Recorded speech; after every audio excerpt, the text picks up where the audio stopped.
ছুটি ঘিরে বিভ্রান্তি। নিয়ম অনুযায়ী শবে বরাতের জন্য ছুটি মেলার কথা মঙ্গলবার, কিন্তু রবিবার দলীয় সভা থেকে স্বয়ং মুখ্যমন্ত্রী সোমবার শবে বরাতের জন্য সেকশনাল ছুটি ঘোষণা করে দেন। এদিকে মহাকরণের কোনো আদেশনামা নেই। তাহলে ছুটি কবে? এই প্রশ্ন নিয়েই দিনভর বিভ্রান্তির শিকার হলেন কর্মীরা। আমরা যখন আর কোথাও এই সংবাদ পেলাম না, অফিসে এসে দেখছি অফিস যথারীতি চালু রয়েছে।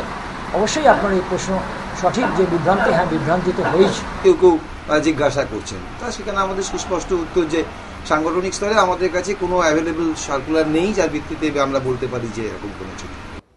কয়েকটি সংগঠনের কর্মীরা অবশ্য বলছেন মুখ্যমন্ত্রীর কথায় বিভ্রান্তি এই প্রথম নয়। আমাদের মনে হয় মুখ্যমন্ত্রী হয়তো ভুলভাবে এটাকে ব্যাখ্যা করেছেন, যার জন্যই বিভ্রান্তি সৃষ্টি হয়েছে। তবে বেশ কিছু অধিকাংশ কর্মচারী এসেছে, কিন্তু অনেকেও আবার এই যে মিডিয়াগুলোতে দেখে এবং সংবাদপত্রের খবর দেখে অনেকেই আসেন। স্টেট কোঅর্ডিনেশন কমিটির মধ্যে ছুটি ঘোষণার ক্ষেত্রে নির্দিষ্ট কিছু নিয়ম রয়েছে, কিন্তু মুখ্যমন্ত্রী এভাবে ঘোষণার ফলে কিছু বিভ্রান্তি তৈরি হয়েছে।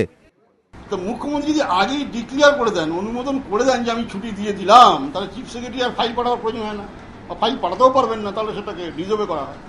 তাহলে তিনি সেটা করতে পারেন না। সেই জন্য আমরা কোনো সরকারি আদেশনামা পাইনি। তা সরকারি আদেশনামা না পেলে সরকারি কর্মচারী কখন ছুটি নিতে পারেন? কিন্তু বারবার কেন এমন বিভ্রান্তি? কর্মী ছাড়াও দূর দূরান্ত থেকে বহু মানুষ পরিষেবার আশায় মহাকরণে আসেন। ছুটি নিয়ে বিভ্রান্তির জেরে সমস্যায় পড়েছেন তারাও। অনেকে আসেননি, ভেবেছেন মঙ্গলবার আসবেন, আবার পরে শুনেছেন এদিন দফতরে কাজ চলছে। কয়েকদিন আগে জামাই ষষ্ঠী উপলক্ষে অর্ধদিবস ছুটির কথা ঘোষণা করেন মুখ্যমন্ত্রী। ওয়াকিবহাল মহলে প্রশ্ন উঠছে, এভাবে হঠাৎ হঠাৎ ছুটি ঘোষণায় কি মানুষের দুর্ভোগ বাড়ছে না? কাজের দিনে কেউ দূর থেকে মহাকরণে ছুটে এসে দেখছেন অফিস ছুটি, কখনো আবার ছুটি শুনে না এসেও পরে শুনেছেন কাজ হয়েছে। জরুরি কাজের ক্ষেত্রে এই ধরনের বিভ্রান্তি কি আদৌ কাম্য? প্রশ্ন উঠছে। অর্ণব মুখোপাধ্যায়, এবিপি আনন্দ, কলকাতা।